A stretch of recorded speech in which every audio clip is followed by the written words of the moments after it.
တယ်လီကျမ်းမာရဲ့ကျမ်းမာရေးပညာပေးအစီအစဉ်ကကြိုဆိုပါရစေ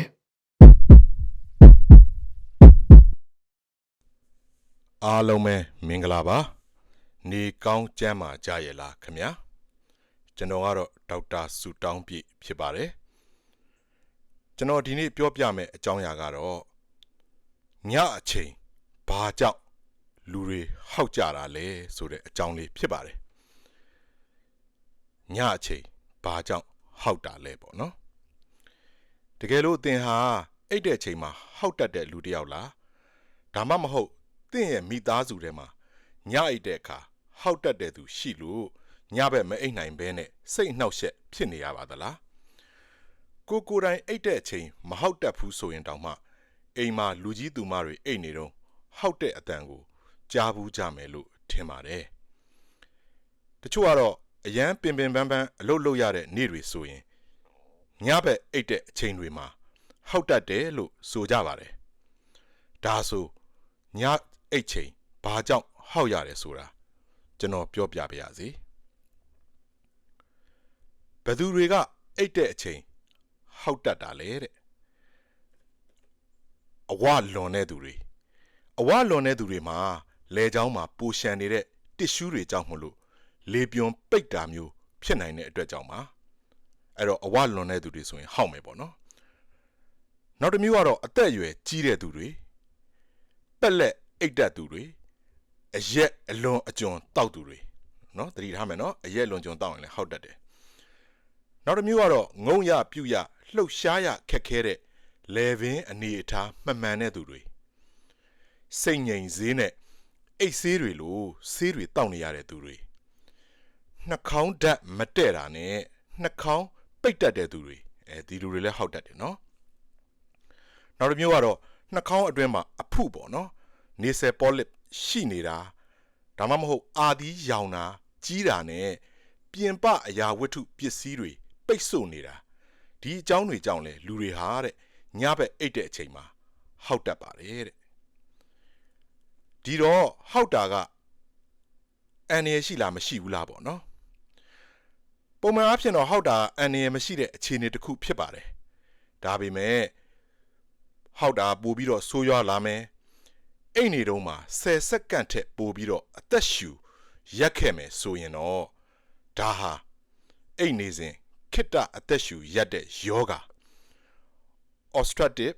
sleep apnea OSA လို့ခေါ်ပါတယ်ဒီယောဂဖြစ်နေနိုင်ပါတယ်ဒီလိုအခြေအနေမျိုးမှာဆိုရင်တော့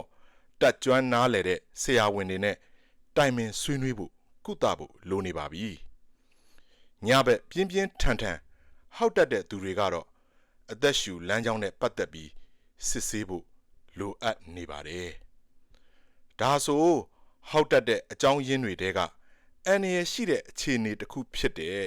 စောစောတုန်းကပြောခဲ့တဲ့ OSA ယောဂအကြောင်းကိုလည်းသိထားသင့်ပါတယ်အသက်30ကနေ60ကြားညအိပ်ရင်ဟောက်တတ်တဲ့အမျိုးသမီး28ရာခိုင်နှုန်းလောက်နဲ့အမျိုးသား40ရာခိုင်နှုန်းလောက်မှာတော့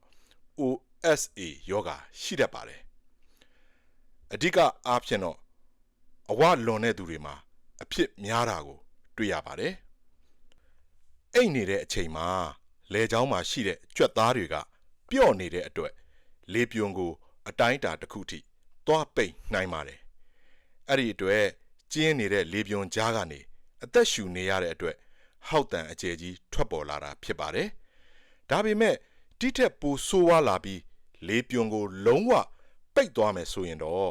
အသက်ရှူရပ်တာအထိဖြစ်နိုင်ပါတယ်အဲ့ဒီအတွက်အိတ်နေရင်မောပြီးလန့်နိုးလာတာတွေအိတ်ရေးမဝတာမလန်းဆန်းတာအာယုံမစူးစိုက်နိုင်တာနေ့လေဘက်တွေမှာအိတ်ချင်တာလိန်စွမ်းဆောင်ရည်ယော့ကြတာတွေဖြစ်နိုင်ပါတယ်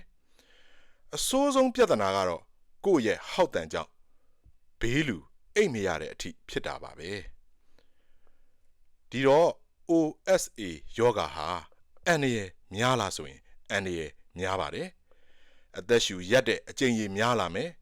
ကြာလာမယ်ဆိုရင်အသက်အန္တရာယ်စိုးရင်ရပါတယ်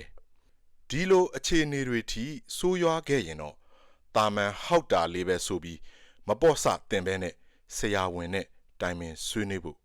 လိုအပ်ပါတယ်ကဲဒီတော့ဟောက်တာကိုဘယ်လိုကုသကြမလဲ